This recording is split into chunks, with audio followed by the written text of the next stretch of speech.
Hello friends, स्वागत है आपका वनडे एग्ज़ाम फाउंडेशन में। मैं अभिनंदन आप लोगों का बहुत स्वागत करता हूं अपने नए चैनल वनडे एग्ज़ाम फाउंडेशन में। देखिए फ्रेंड्स, हमारे नए चैनल वनडे एग्ज़ाम फाउंडेशन में प्रत्येक वनडे एग्ज़ाम की तैयारी कराई जाती है क्वेश्चन एंड आंसर के साथ। अगर आप किसी वनडे एग्ज़ाम की तैयारी कर रहे हैं, रेलवे या एसएससी या किसी एंट्रेंस एग्ज़ाम की तैयारी कर रहे हैं, तो आप हमारे चैनल से जुड़ कर के आप अपनी तैयारी को एक नई राह दे सकते हैं, मजबूती दे सकते हैं। ठीक है, अगर आप वनडे एग्ज़ाम में हेल्प पाना चाहते हैं, कुछ नहीं समझ में आ रहा है, तो आप हमारे इस चैनल से जुड़े और वीडियो के माध्यम से आप अपनी जो भी कन्फ्यूज़न है उसको दूर करें। देखिए फ्रेंड, हम किसी भी वनडे एग्ज़ाम से रिलेटेड वीडियो अपलोड करते रहते हैं। अगर आप रेलवे, एसएससी या किसी भी वनडे एग्ज़ाम की तैयारी कर रहे हैं तो यह आपके लिए बहुत सही है। देखिए फ्रेंड, चलते हैं आगे। अब हम आज लेकर आए हैं रेलवे से रिलेटेड वीडियो। इसमें हम पिछले साल पूछे गए प्रीवियस ईयर क्वेश्चन को लेकर आए हैं, जिसमें 10 क्वेश्चन हम आज आप लोगों को बताएंगे। जो लोग 2019 एनटीपीसी का फॉर्म अप्लाई किए हैं और उसकी तैयारी कर रहे हैं, उन लोगों के लिए यह वीडियो बहुत ही बेस्ट होने वाला है, क्योंकि इसमें प्रीवियस 2016 में रेलवे एनटीपीसी में पूछे गए क्वेश्चंस को हम लेकर आए हैं और उसके साथ साथ उसका फुल सॉल्यूशन यानी आंसर एक बेस के साथ लेकर आए हैं। अगर आप एनटीपीसी की तैयारी एक बेहतर ढंग से करना चाहते हैं तो इस वीडियो को ज़रूर देखें। चलिए फिर अब हम आगे चलते हैं, ज़्यादा बात ना करते हुए हम आगे चलते हैं। रेलवे रिक्वायरमेंट बोर्ड यानी रेलवे भर्ती बोर्ड वनडे एग्ज़ाम फाउंडेशन हमारे चैनल का नाम है। और रेलवे, देखिए ये जो हम क्वेश्चन लेकर आए हैं, यह 2016 के फर्स्ट शिफ्ट में पूछा गया था, जिसमें हमारा पहला क्वेश्चन, अब चलते हैं पहले क्वेश्चन पे। हमारा पहला क्वेश्चन है, जीएसएलवी का पूरा नाम क्या है? ऑप्शन में दिया है जियो synchronous satellite launch vehicle,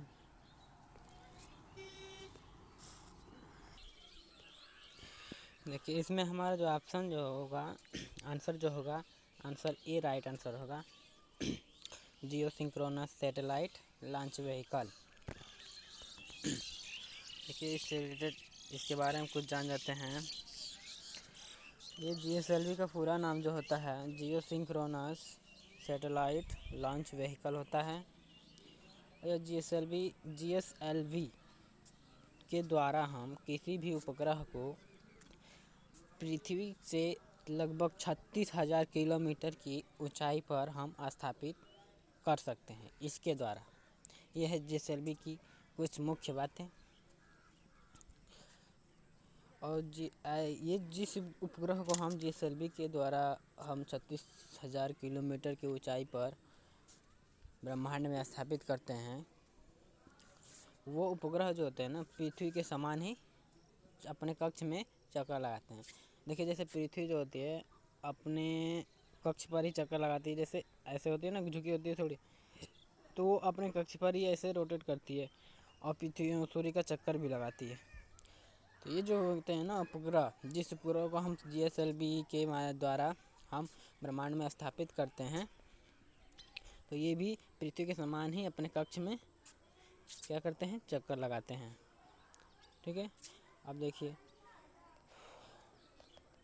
GSLV के द्वारा पहला मौसम मैटसेट का सफल प्रक्षेपण किया गया था। इसकी कुछ मुख्य बातें और भी हैं, जैसे जीएसएलवी C4 जो है श्रीहरिकोटा से छोड़ा गया था और सतीश धवन अंतरिक्ष केंद्र जो है वो श्रीहरिकोटा में स्थित है। ठीक है, जो सतीश धवन अंतरिक्ष केंद्र जो है वो श्रीहरिकोटा में स्थित है। GSLV F-01 प्रक्षेपण यान जो है, इसके द्वारा हम I-2 को एजुसेट में समावेश किया या इससे समावेश किया गया था। अब देखिए, अब हमारा अगला क्वेश्चन है, ये खाली स्पेस है, यहाँ पे भरना है। हमारा जो नीचे ऑप्शन दिया गया है उसमें से भरना है। तो देखिए क्या भरा जाएगा। सबसे पहले हम क्वेश्चन को पढ़ते हैं।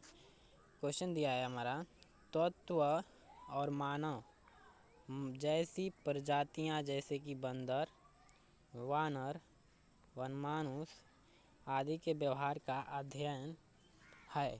यानी जो नीचे दिए गया ऑप्शन है इसमें से किसी एक को भरना है, और हम जब भरेंगे तो उससे हमें पता चल जाएगा कि तत्व और मानव जैसी प्रजातियाँ जैसे कि बंदर, वनमानुष आदि का अध्ययन उसे होता है या कहते हैं। जैसे कि देखिए ऑप्शन में हमारा दिया है एंथ्रोपोलॉजी, एथनोबॉटनी, प्राइमेटोलॉजी, एपोलॉजी।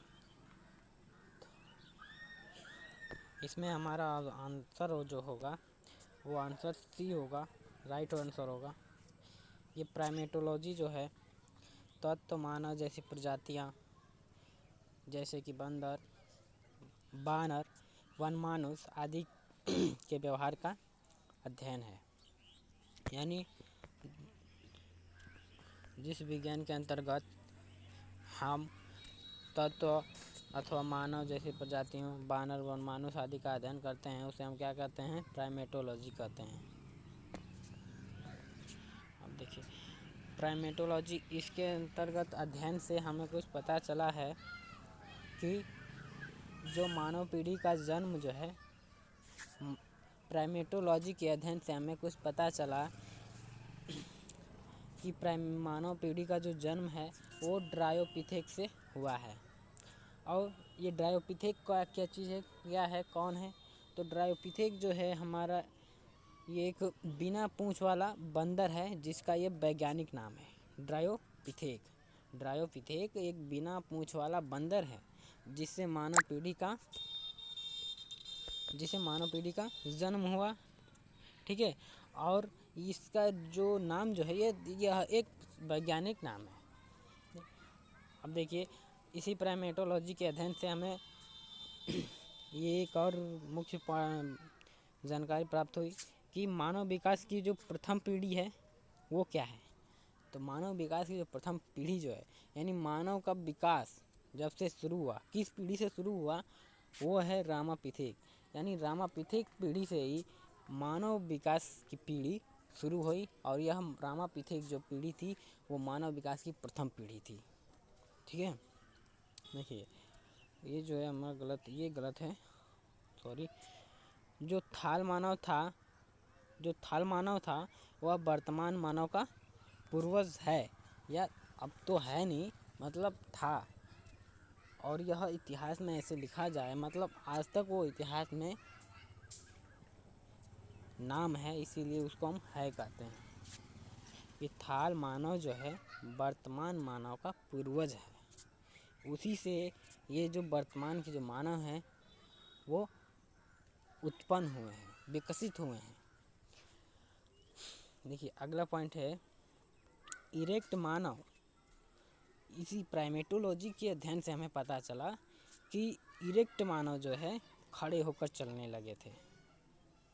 कुछ ऐसे भी मानव थे जो बंदरों की तरह, जो बानर की तरह चलते थे, पेड़ों पे रहते थे और ऐसे ही नंगा रहते थे। लेकिन कुछ उसमें थे जिनका विकास हुआ, जिनका कुछ का पूंछ नहीं था, कुछ लोग में ज्ञान आ गया था और वो अपना जैसे तन ढकने का व्यवस्था करके कुछ पत्तियों से अपना तन ढकते थे।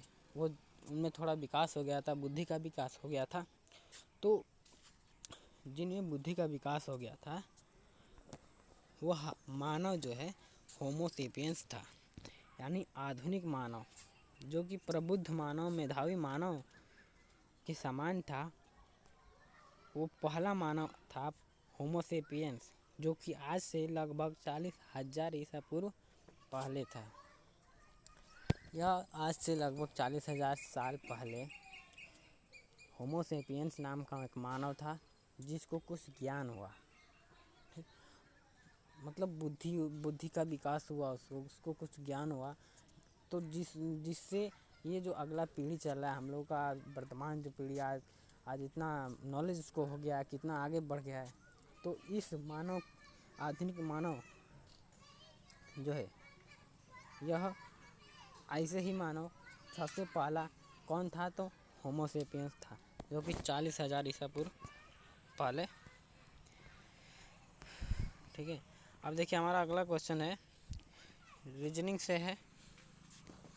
इसमें क्या किया है, इसमें दिया है कि यदि P का अर्थ प्लस, Q का अर्थ है माइनस, R का अर्थ है गुणा और S का अर्थ भाग है, तो निम्न में से कौन सा समीकरण सही है। सबसे पहले हम तो यहाँ पे लिख लेंगे, कि P R और देखिए P इक्वल टू यहाँ पे होगा प्लस दे रहा है, और Q का अर्थ कह रहा है माइनस, R का अर्थ है गुणा और S का अर्थ है भाग।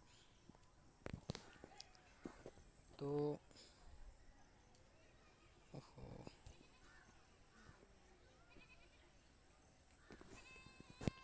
देखिए अब क्या करेंगे, इसको हटाना पड़ेगा, हट गया। देखिए इसमें ऑप्शन में दिया है कि हमारा ऑप्शन ये दिया है 36R 4S 8 Q 7 P 4 equal to 10। B दिया है हमारा 16R 12 P 4 9 S 7 Q 9 equal to 200। C option दिया है 32S 8 R 9 equal to 160 Q 12 R 12। और ऑप्शन डी जो है हमारा दिया है 8R 8 P 8S 8 Q 8 equal to 57। तो हमारा इसका आंसर जो होगा, तीसरे नंबर का जो आंसर जो होगा वो आंसर डी ऑप्शन सही होगा। वो देखिए कैसे, नीचे सॉल्यूशन नहीं है ना, तो हम बता देते हैं। देखिए इसमें हम P इक्वल टू प्लस दिया है, Q equal to minus, R equal to गुणा और S इक्वल टू दिया है भाग, PQRS, ठीक है, प्लस माइनस गुणा भाग। देखिए हम यहाँ लिख लेते हैं कि P इक्वल टू दिया था प्लस, Q इक्वल टू दिया था माइनस, और R इक्वल टू दिया था गुणा और S इक्वल टू दिया था भाग। अब हम इसमें ऑप्शन डी जो है हमारा जैसे जैसे दिया है इसमें हम रख लेंगे ऐसे ही, और ऐसे ही रख लेंगे। तो 8 इंटू हो जाएगा हमारा मल्टीप्लाई, आर का स्थान मल्टीप्लाई हो जाएगा। फिर 8 दिया है तो 8 इंटू पी दिया, पी इक्वल टू रुक जाएंगे 12 प्लस हो जाएगा। फिर 8 दिया है तो 8 हम इसको लिखेंगे, और 8 के बाद एस है तो एस फिर इक्वल टू हो जाएगा भागा का निशान। और फिर इसके बाद फिर से 8 दिया है, एक और 8 दिया है, तो 8 के बाद अब है क्यू, तो इसके बाद रखेंगे माइनस, फिर क्यू के बाद एक और 8 है, इसको रख देंगे हम। अब हम सॉल्व करेंगे तो इसमें एक फार्मूला लग जाता है, अगर प्लस माइनस यानी जोड़ घटाना गुणा भाग अगर सभी एक रेखीय समीकरण के रूप में हो, देखिए 8 गुणे 8 प्लस 8 भागा 8 माइनस ऐसे दिया है, तो इस पर एक फॉर्मूला लगता है, का को पहले काटिए ता पीछे दो भाग, गुणा करो धन जोड़ के ऋण को दियो घटाए। तो इसमें इसका मतलब क्या हो, का को पहले काटिए ता पीछे दो भाग, यानी पहले हम भाग को काटते हैं, का को पहले में अगर कुछ क्वेश्चन में होता है का यानी 8 का 12 ऐसे होता है, तो उसका मतलब होता है गुणा करना, लेकिन इसमें वैसा नहीं दिया है। उसके बाद दिया है भाग, तो सबसे पहले हम भाग करेंगे, तो 8 का 8 में भाग करेंगे तो यहाँ 1 हो जाएगा, ठीक। और उसके बाद से हम करेंगे वहाँ यहाँ 1 हो जाएगा, यानी 8 इंटू 8 प्लस 1 और माइनस 8 हो जाएगा। अब हम क्या करेंगे, मल्टीप्लाई करेंगे, यानी का को पहले काटिए तापी से दो भाग, गुणा करो धन जोड़ के ऋण को दियो घटाए, यानी का को पहले काटिए तापी से दो भाग, भाग के बाद हम गुणा करेंगे तो 8 टाइम 64, फिर +1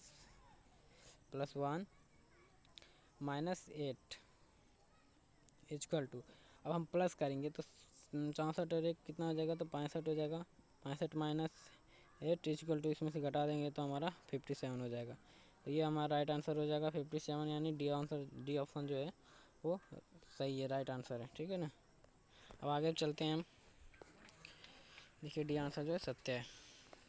आगे देखिए चौथा क्वेश्चन दिया है कि नारी प्रस्तावना में निहित शब्द, ये नीट गलत है जी। नारी प्रस्तावना में जो शब्द निहित है, क्या शब्द है, गणराज्य। इसका अर्थ क्या होता है, यानी निम्न में से कौन इंगित, जो अर्थ होता है वो तो ठीक है, लेकिन इसका जो अर्थ होता है वो कौन इंगित नहीं करता है, दिए गए नीचे दिए गए ऑप्शन में से कि ये अर्थ नहीं होना चाहिए। देखिए ऑप्शन दिया है कि ये जो है, राज्य का मुखिया एक निश्चित अवधि के लिए प्रत्यक्ष या परोक्ष रूप से चुना जाता है। बी, राजनीतिक संप्रभुता लोगों में नहीं थे, न कि एक ही व्यक्ति में। सी, किसी भी विशेषाधिकार प्राप्त वर्ग की अनुपस्थिति में भी सभी सरकारी कार्यालय बिना किसी भेदभाव के हर नागरिक के लिए खुले रहेंगे। डी है कि जाति, रंग, धर्म, लिंग आदि के आधार पर किसी भी सामाजिक भेदभाव के बिना सभी नागरिकों के प्रति समान व्यवहार किया जाता है।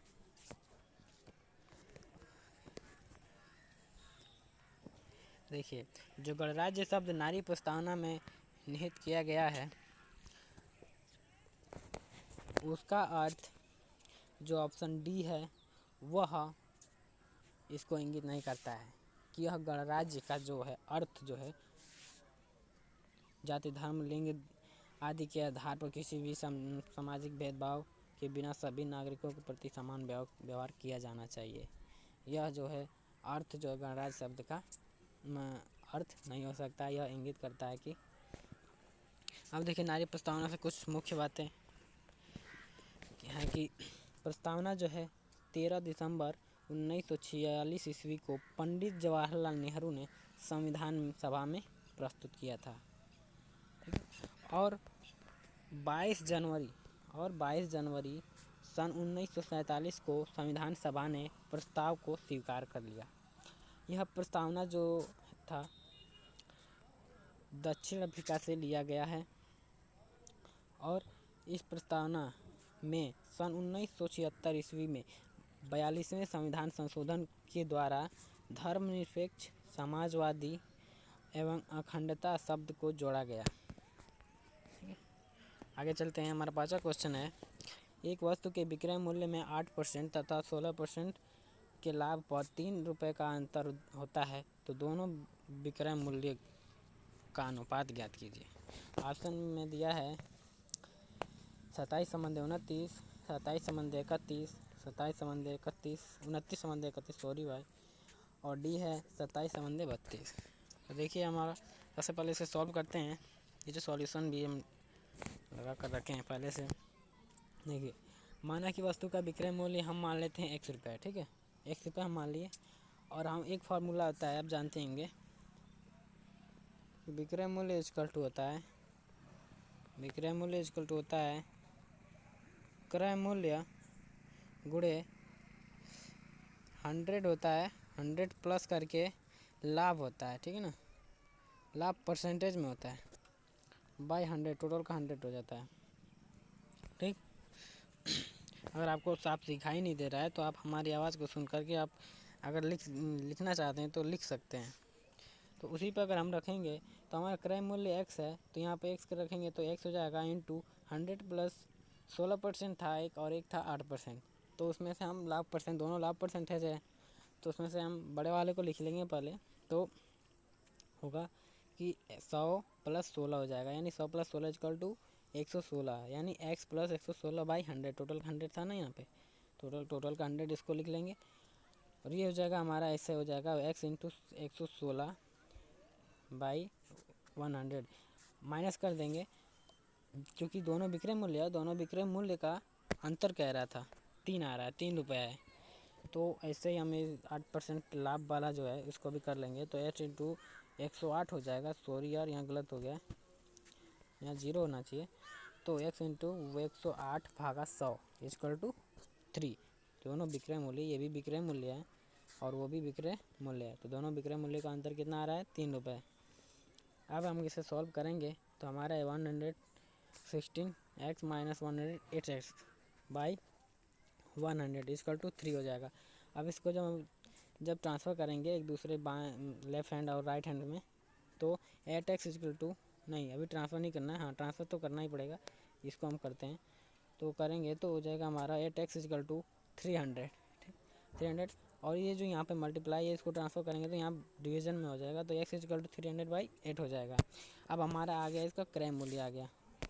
जब क्रय मूल्य आ गया तो अब क्या करेंगे, दोनों वस्तुओं के विक्रय मूल्य का अनुपात पूछ रहा है ना, तो देखिए दोनों विक्रय मूल्य का अनुपात पूछ रहा है, तो अब क्या करेंगे हम, जो हमारा ऊपर जो लिखे थे दोनों का अंतर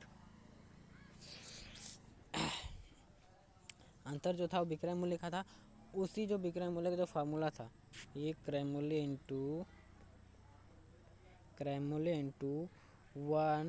100 प्लस लाभ परसेंटेज था ना, लाभ परसेंटेज बाय 100। अब इसी पर हम रख देंगे और अनुपात में कर देंगे, फिर यही फार्मूला कर देंगे। तो एक को हम लगा देंगे इसको 16% वाले पे और इसको रख देंगे हम 8% वाले में, क्योंकि क्रय मूल्य भी दिया है, क्रय मूल्य भी आ गया है ना, x इक्वल टू आ गया 300/8 आ गया है, 300/8 आ गया। और विक्रय मूल्य ये है, ये फार्मूला पूरा, तो इसमें हम रखेंगे तो देखिए ये रहा 300 इंटू 108/8 इंटू 100, यानी ये 300/8 जो है हमारा क्रय मूल्य है और 108 जो है फार्मूले के अनुसार।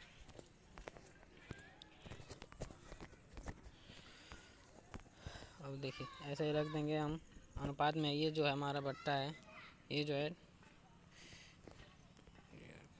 है हमारा टोटल का बट्टा है, यानी इतना बाय इतना होगा, ठीक है ना, ये इतना होगा इक्वल टू में। इसको हम करेंगे जब ट्रांसफ़र करेंगे तो 300 या 300 गुणे 108 भागा 8 गुणे 100, और इसका इधर आ जाएगा, ये जो है टोटल 108 भागा 116, यानी इसको जब हम डिवीज़न करेंगे, भाग देंगे, एक दूसरे से घटाएंगे, एक कॉमन अंक से घटाएंगे तो 27/29, यानी 27 संबंधी 29 आ जाएगा। तो हमारा जो ऑप्शन जो होगा देख लेते हैं, 27 संबंधी 29 कहाँ पे है, किस में है, किस ऑप्शन में है। तो देखिए 27 संबंधी 29 जो है ऑप्शन ए में है, तो ऑप्शन ए क्या होगा हमारा राइट आंसर होगा। चलिए फिर अब आगे चलते हैं क्वेश्चन नंबर 6 की तरफ। देखिए क्वेश्चन नंबर 6 जो है हमारा दिया है कि अंग्रेजी east India company co dot यहाँ पे कुछ रहेगा, क्या रहेगा, देखिए नाम से भी जाना जाता है, यानी कोई नाम है, तो अंग्रेजी ईस्ट इंडिया जो कंपनी है उसको हम इस और नाम से भी जानते हैं, वो नाम क्या होगा नीचे ऑप्शन में दिया गया है। तो ऑप्शन ए है विलियम कंपनी, ऑप्शन बी है जॉन कंपनी, और जो ऑप्शन सी है लॉर्ड कंपनी, ऑप्शन डी है लॉरेंस कंपनी। देखिए अंग्रेजी ईस्ट इंडिया कंपनी को इनमें से हम किसी एक नाम से जानते हैं, वो क्या है, तो इसमें ऑप्शन जो है हमारा बी राइट आंसर होगा, यानी जॉन लॉरेंस कंपनी के नाम से भी जानते हैं। अंग्रेजी ईस्ट इंडिया कंपनी के बारे में कुछ मुख्य बातें जान ली, ये क्या चीज़ है, इसकी स्थापना कब हुई थी। देखिए अंग्रेजी ईस्ट इंडिया कंपनी ये जो है ब्रिटेन की कंपनी है। ब्रिटेन के जो लोग थे, जो ब्रिटेन से जो आए थे, कंपनी को स्थापित करने के लिए इंडिया में, तो उन्होंने अपनी जिस कंपनी को स्थापित किया उस कंपनी का नाम इन्होंने ईस्ट इंडिया कंपनी रखा। और इन्होंने इंडिया में सबसे पहले 31 दिसंबर सन 1600 ईस्वी में अपनी ईस्ट इंडिया कंपनी की स्थापना की। उस समय ब्रिटेन की जो महारानी थी एलिजाबेथ फर्स्ट थी, और इन्होंने क्या किया कि प्रारंभ में कंपनी स्थापित करने के बाद प्रारंभ में 15 वर्षों के लिए एक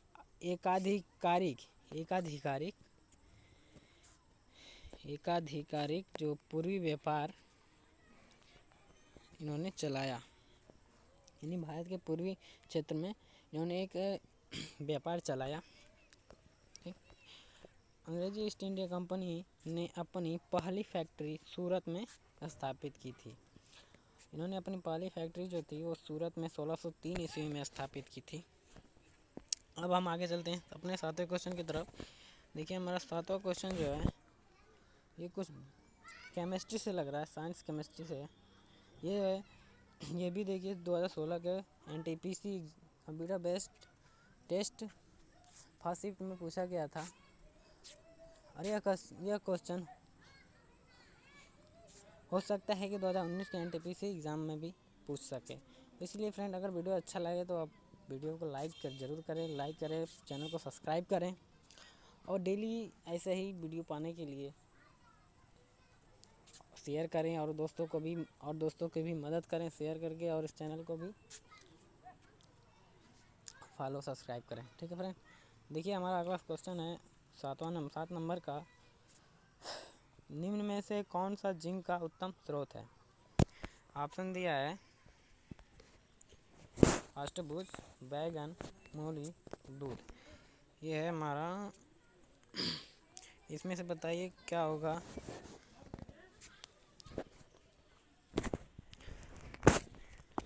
देखिए इसमें हमारा जो होगा ऑप्शन ए राइट आंसर होगा।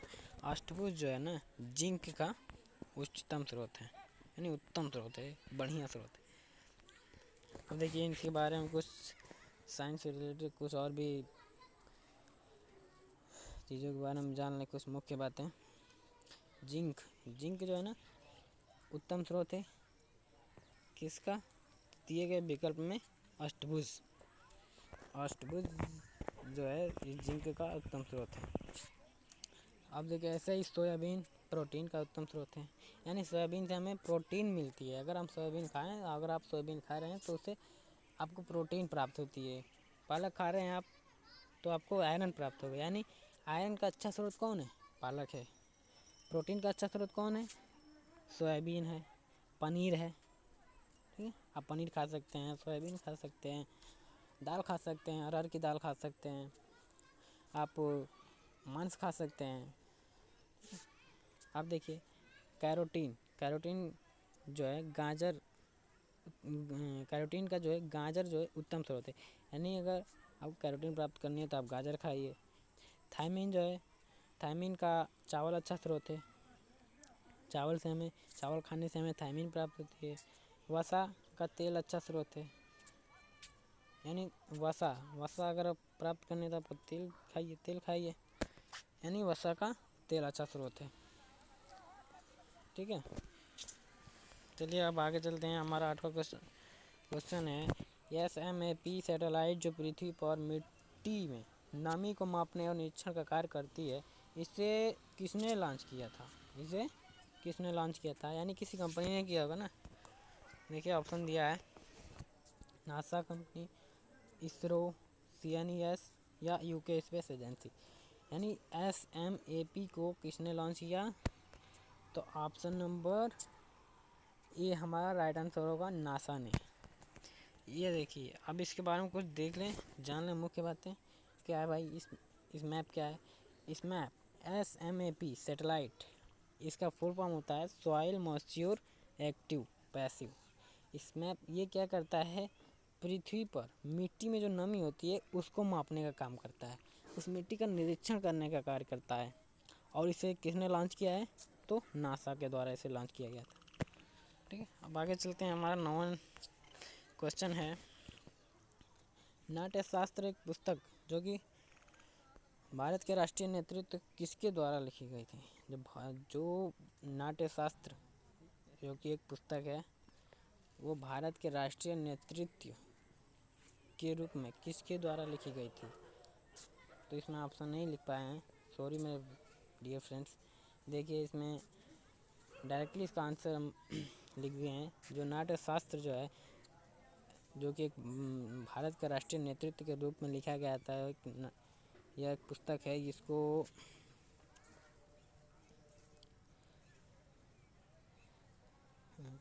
नाट्यशास्त्र पुस्तक यह भरत मुनि के द्वारा लिखी गई है और यह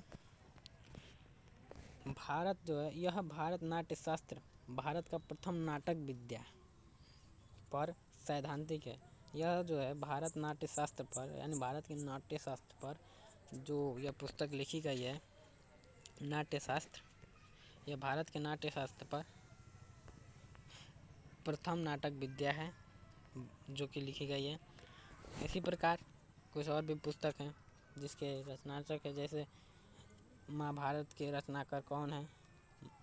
श्री वेद व्यास। महाभारत पुस्तक को किसने लिखा है? तो श्री वेद व्यास ने लिखा है। ऐसे ही रामचरितमानस पुस्तक जो है इसको श्री तुलसीदास जी ने लिखा है और इस तुलसीदास जी ने लिखा है अवधी भाषा में लिखा है। भास को भारत का प्रथम नाट्यकार माना जाता है। तुलसीदास जो है इनको सबसे बड़े नाटककार के रूप में मानते हैं। तुलसीदास सबसे बड़े नाटककार माने जाते हैं। जयशंकर प्रसाद आधुनिक भारत के सबसे बड़े नाटककार हैं। राकेश मोहन 1950 के दशक के बाद सबसे बड़ा नाटककार हुए हैं। चलिए अब अगला हमारा क्वेश्चन है 10 नंबर 10वां है, आखिरी क्वेश्चन है। एनाफिलीज मच्छर कौन से व्यक्ति नहीं है भाई, सॉरी वेक्टर है ये, ठीक है, वेक्टर है ये। कौन से वेक्टर वहन करते हैं? तो इसमें हमारा दिया है मलेरिया, फाइलेरिया, डेंगू। अब इनमें से हमारा ऑप्शन बनता है केवल एक का ऑप्शन होगा, या बी केवल 2, या सी क्या 1 और 2, या डी 1 और 3। यानी एनाफिलीज मच्छर के काटने से व्यक्ति वेक्टर वहन करता है। कौन सा वेक्टर वहन करता है? मुझसे फाइलेरिया हो जाता है, मलेरिया होता है, डेंगू होता है, या मलेरिया फाइलेरिया दोनों हो जाता है, या फिर मलेरिया और डेंगू दोनों हो जाता है। देखिए इसका आंसर जो होगा, आंसर सी सही राइट आंसर होगा। इसका जो आंसर होगा आंसर सी राइट आंसर होगा। एनाफिलीज मच्छर से मलेरिया और फाइलेरिया वेक्टर वहन करते हैं। आंसर जो सी जो है राइट आंसर है। अब देखिए डेंगू, इसमें क्या है, डेंगू कैसे होता है? तो डेंगू जो है ज्वर, डेंगू एक प्रकार डेंगू ज्वर, यानी डेंगू जब होता है उसमें ज्वर हो जाता है, बुखार होता है। और ये कैसे होता है? तो मादा एडिस एडिजिप्टी मच्छर के काटने से यह फैलता है, होता है। भारत में डेंगू का पहला मामला सन 1963 ईस्वी में कोलकाता में पाया गया। डेंगू मच्छर स्वच्छ जल में उत्पन्न होते हैं।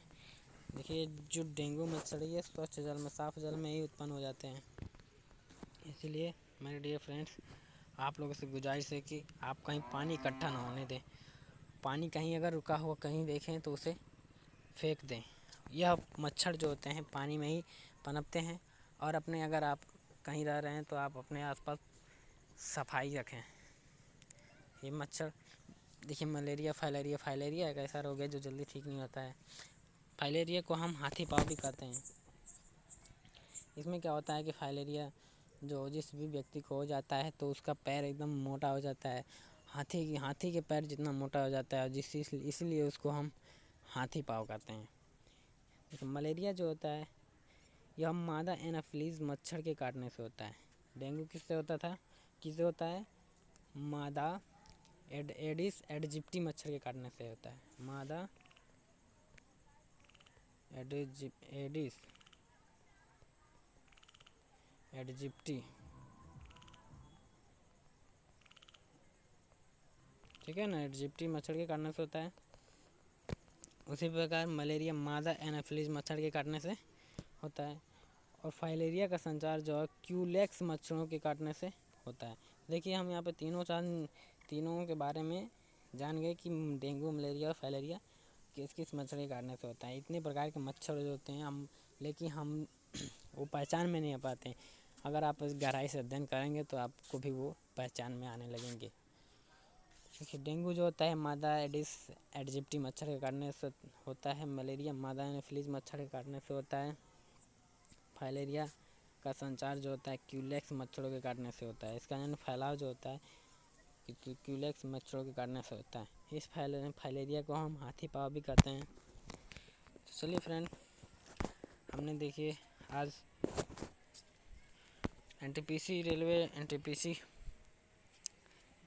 के एग्ज़ाम में प्रीवियस ईयर एग्ज़ाम में पूछे गए 10 क्वेश्चन को आज हम लोगों ने देखा, जो कि जनरल नॉलेज जनरल साइंस से था और कुछ रीजनिंग मैथ के भी क्वेश्चन थे।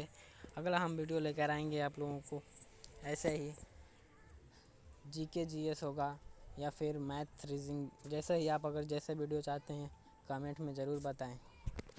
ये हमारा चैनल वनडे एग्ज़ाम फाउंडेशन। इसे अगर वीडियो अच्छा लग रहा है तो इस चैनल को सब्सक्राइब ज़रूर करें। थैंक्स मेरे भाई।